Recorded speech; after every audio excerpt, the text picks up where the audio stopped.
All right, it's May, and it is the feed bag is on, man. It is go time. Fishing can be outstanding during this month. Some argue that May is the best time of year to go fishing.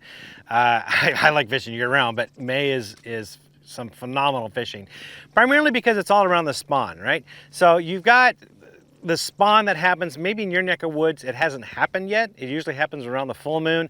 Sometimes it's, you know, around Memorial Day later in the May, especially in the northern climates. That's when the spawn happens. If you're down in the south, the spawn may have already happened, but still things are happening that are related to the spawn. Now, if the bass are on beds or they're pre-spawn, man, get out there and fish, you know, your rattle traps, fish your jigs. Spinner baits work really, really well. Top waters begin to work really well this time of year, and if they're on beds, nothing beats a tube. You know, a white tube or a white grub on beds.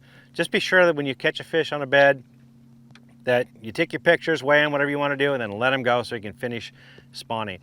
But the spawn can be great. Even if the majority of the bass have spawned in your lake already, there might be an area or two where they still haven't spawned yet. Especially if you got a large lake. They don't all spawn at the same time, guys. There's a group that spawn early on, and they usually spawn a little bit deeper. And then there's a large group that spawns on the next full moon, and then typically on the third full moon, there's another group that spawns. And sometimes there's even a fourth. And here's a tip, guys. Sometimes bass spawn more than once a year. Sometimes they actually spawn again in the fall. I know, not all of them do, but every once in a while that happens. So keep that in mind. Now, post-spawn can be dynamite. Post-spawn, you got a lot of males that are fry guarding, and they can be caught relatively easy. They're aggressive. They're going to get anything that comes near their ball of fry that they're guarding. So poppers work really well. Small jerk baits can work really well. Plastic baits I like to use, like rage bugs, because they look like a bluegill. Those type of things are what work really well when they're garden fry. But think about it this way. There's more than just the bass spawn that goes on. There's also other species that spawn. For example, you've got shad, blueback herring, and bluegill that a lot of people don't talk about during this time of year. Right after the bass finish spawning is when the shad spawn and the blueback herring spawn. And this can be outstanding action. They spawn at night on hard bottoms, like on rocks or a riprap, and into the early dawn period, real early in the morning. You got to get up early to take advantage of this, because it only happens just the first couple of hours of early daylight, and then it stops. But the action can be outstanding. I mean, fish after fish after fish after fish. It can be just nuts, because the bass are up there feeding on the shad while they're spawning. So take advantage of that if you've got shad or blueback herring in your neck of the woods.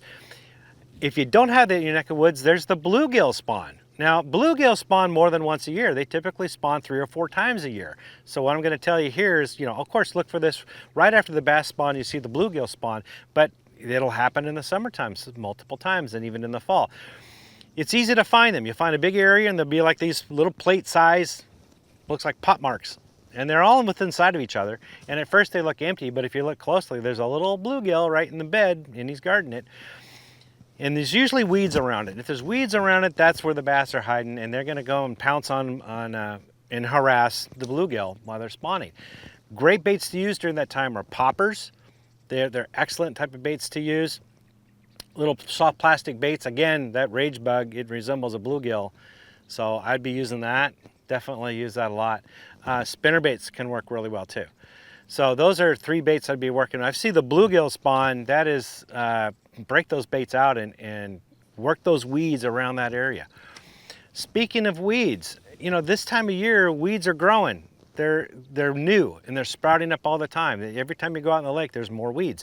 Well, that new growth is going to attract baitfish. It's going to attract invertebrate, and bugs and insects, and all kinds of life, just be teeming with life. And of course, that's going to bring in the bait fish. The bass are going to be there too, feeding on them. So when you see new growth and weed growth, be sure to fish it. You can fish over the top of it with spinner baits or with poppers and walking baits, any kind of topwater bait, especially right after the spawn. Topwater baits is like, that is prime time for topwater. Frogs work exceptionally well over these weed beds. Buzz baits, walking baits, definitely use top water, especially over these weeds. Right, if it's right adjacent or near where they were spawning earlier, dynamite fishing. That is where they're going to be. And then they'll work their way out deeper as it gets warmer and you get closer to summer. And that's when you start working those ledges, those drop-offs, those main lake points. Deep diving crankbaits work really well for those. Jerk baits work really well. So do jigs. Paddle tail swim baits are excellent choices as well. And then of course you got to keep the top water in the mix all throughout the summertime, especially in the low light hours or when it's cloudy out. That's when top waters really shine.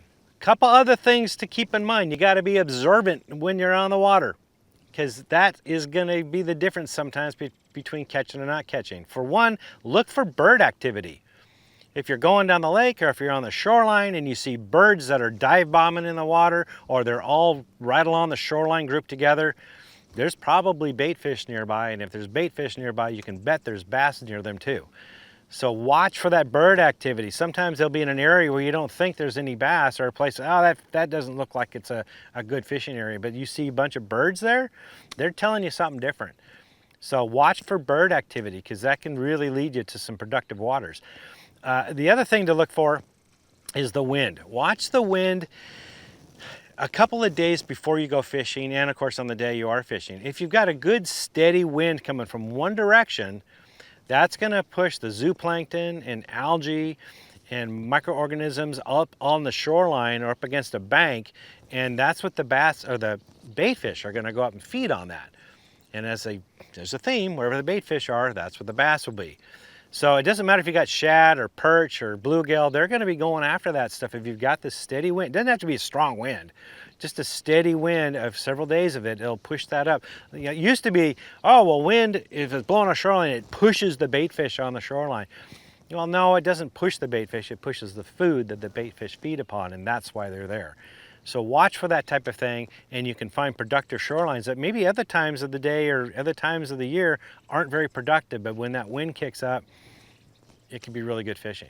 So keep those things in mind during May, and you may end up catching yourself a bass of a lifetime. Hope that helps. For more tips and tricks like this, visit bassresource.com.